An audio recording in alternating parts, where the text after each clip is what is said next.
Our first speaker is Jonathan Nabe. Jonathan is the collection development librarian for science and technology at Southern Illinois University, Carbondale.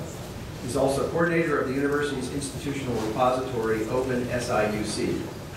Prior to his arrival at SIUC, he worked at the University of Connecticut, Brandeis University, and Stony Brook University. He also worked for the Forest Service and the National Marine Fisheries Service. He holds a BS in zoology from SIUC and an MS LIC from the University of Illinois.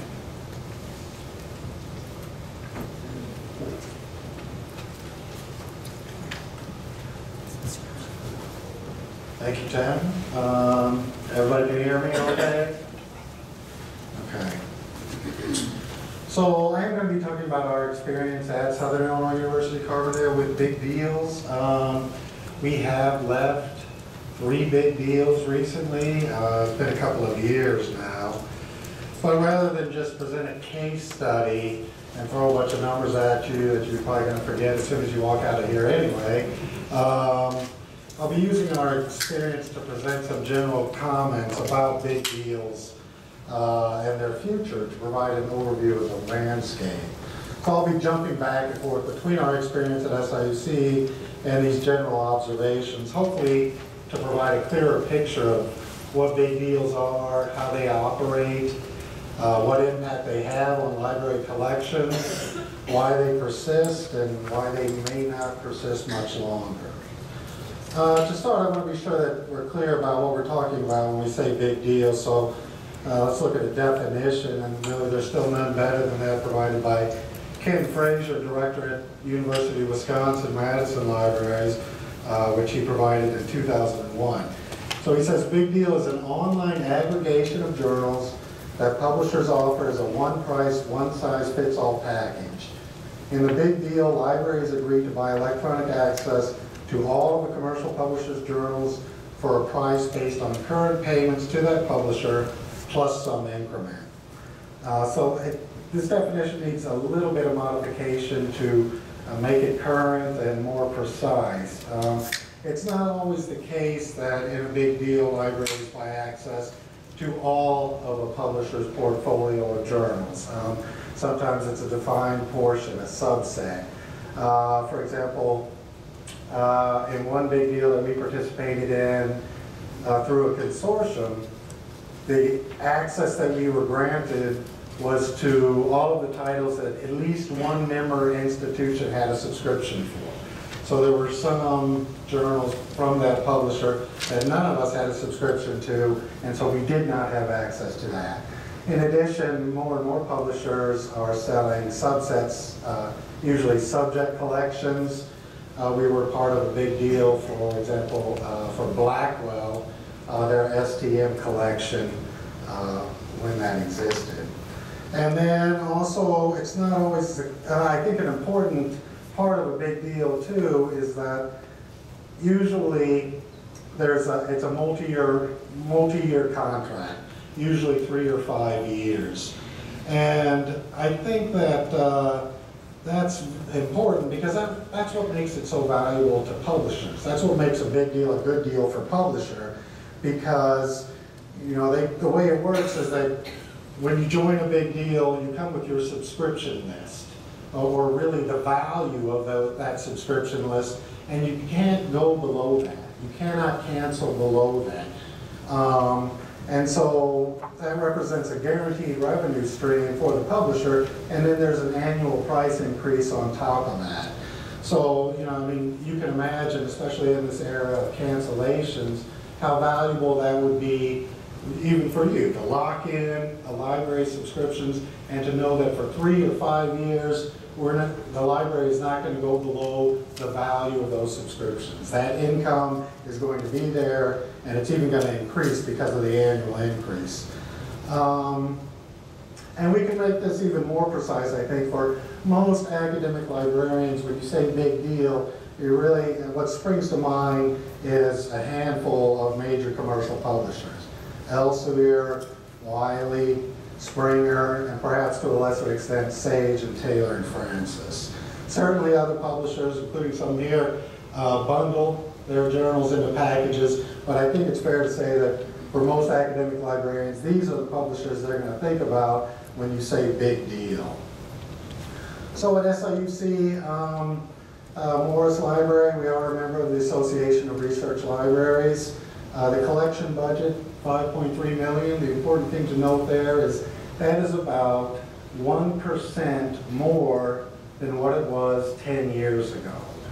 Okay, so that's the source of our problems, because journals have increased at a much higher rate than that. We're only 1% more than what we were 10 years ago. We're also a member of a couple of library consortia, CARLI, Consortium of Academic Research Libraries in Illinois. Almost all higher ed institutions in the state participate in CARLI one way or another. And also, we're a member of the Greater Western Library Alliance, which is a consortium of academic libraries primarily west of the Mississippi. And it includes all the major public and some private institutions. So Texas, Washington State, Oregon State, Arizona State, Utah, Brigham Young, etc. So even though there's fewer institutions in GWLA, which is how I will call that from now on, fewer than there are in CARLI, the buying power is much greater.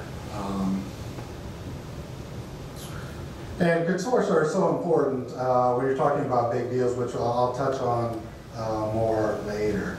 So we really participated in 3 big deals. One, Elsevier, was really a little big deal. Elsevier typically does not deal with library consortia. And so we had a deal with our sister campus at Southern Illinois University, Edwardsville, as well as the dental school. So we had access to their titles, they had access to ours. And then we participated in big deals with Springer and Wiley through GWLA. But really, maybe I should say we belong to 5 big deals, because we started out with Kluwer many years ago, which of course was acquired by Springer. And also, as I mentioned, the Blackwell STM collection we actually had through CARLI, and of course they were acquired a couple of years ago by Wiley. In 2004, which is about at the start of most of these deals, those big deals, just those 3, represented 24% of our entire collection budget. By 2008, that number had climbed to 33%. If we had not left these big deals, that number now would be about 40%. So 40% of our entire collection budget would be going to those 3 publishers for their big deals, had we stayed in them. And that change is really a reflection of 2 trends. I think one is the annual increase I mentioned. So as the journals go up, as the big deals go up 5%, 6%, which is pretty standard for a big deal every year, and our budget, as I mentioned, is barely going up at all. That creates a problem for us. And then also, I think that, I also touched on mergers and acquisition in the field. So in 2012, for example, those 3 publishers acquired about 50 titles previously published by small society publishers or other small publishers, and that's not atypical. I mean, they're constantly adding more and more titles.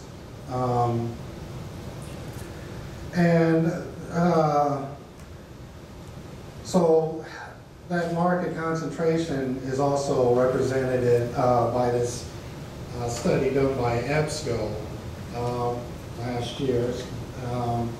They said in 1994, the 10 largest publishers in terms of their sales revenue with EBSCO, and that's EBSCO Subscription Services, a subscription agency who handles the subscriptions for SIU and most academic libraries in the U.S. and also internationally.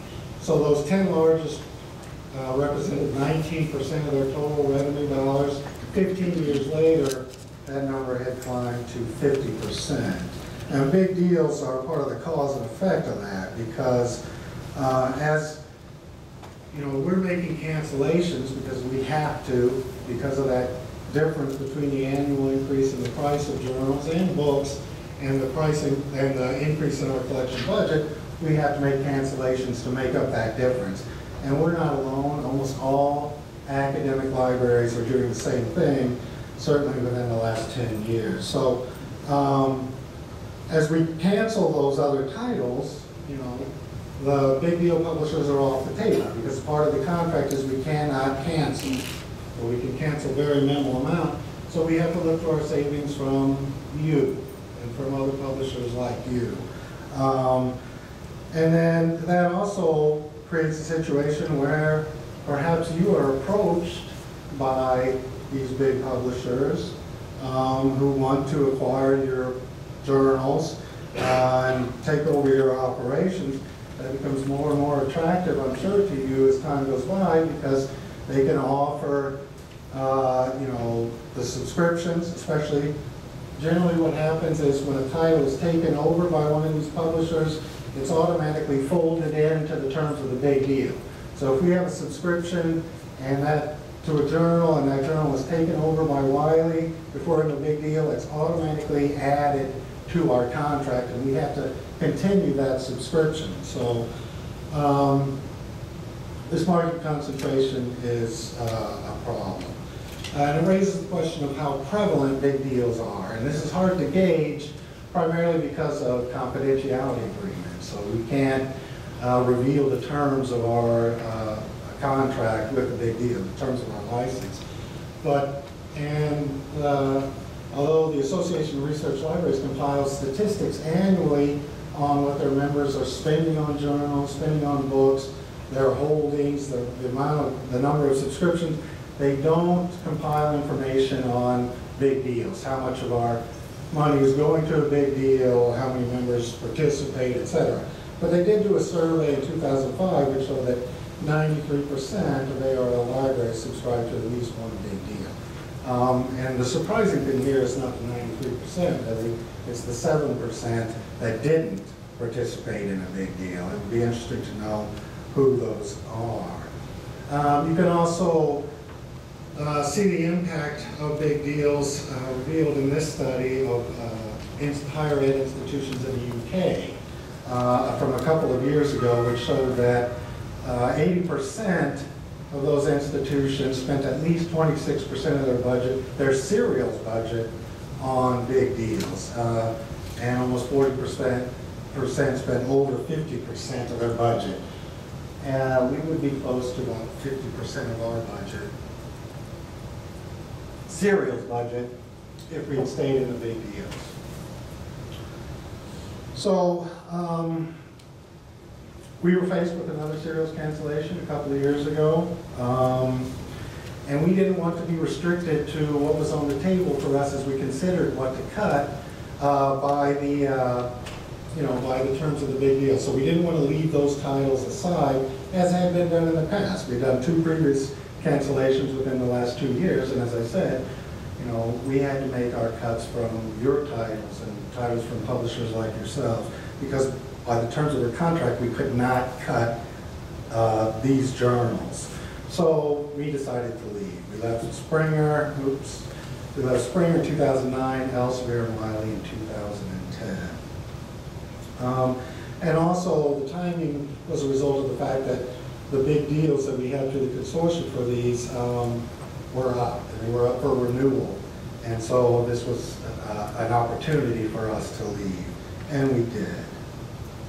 And any discussion of big deals has to include discussions of consortia.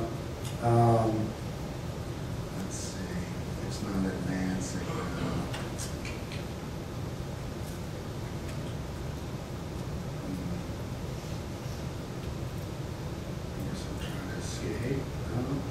There we go, escape one. Okay.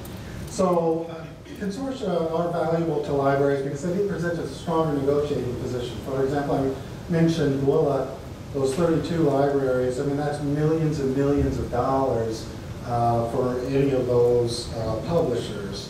And so you have a stronger negotiating position than if you're trying to negotiate with a publisher on your own, you know, with our paltry few $100,000 worth. And they do provide optimal terms for the participating members, because usually in that annual price increase, it's lower than what you're typically going to get.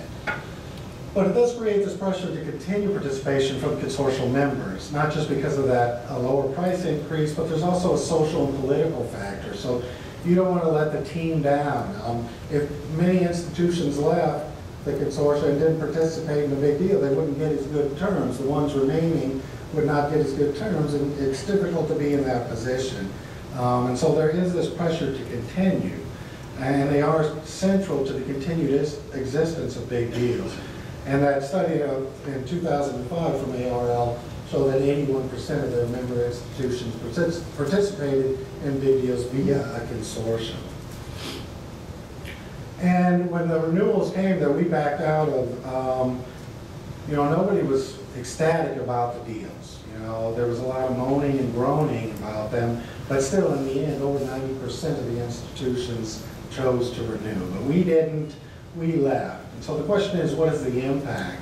And one way you can measure it is, well, what does it cost us to replace that content? Because after all, it does, just because we don't provide access through the big deal doesn't mean we can't provide access to those journals. We still do through interlibrary loan. And we did lose access to a lot of titles, about 2,000 non-subscribed titles we lost access to when we left. But a lot of studies have shown that the use of many of these journals is little or none.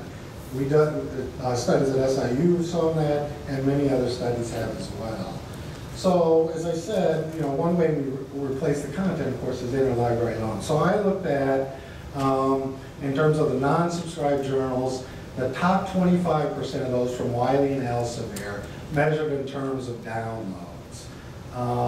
In the year prior to departure from the big deal, there were about 186 journals, 120 from Wiley, 60 from Elsevier. There were 23,000 downloads for those journals just in that 1 year prior, which seems like an enormous amount.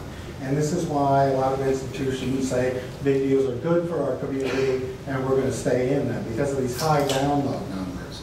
And libraries rely on download numbers to make journal retention and cancellation decisions immensely. So if you're not providing download numbers to your library subscribers, if you're not providing counter-compliant download numbers, you're at a severe competitive disadvantage compared to other publishers who are.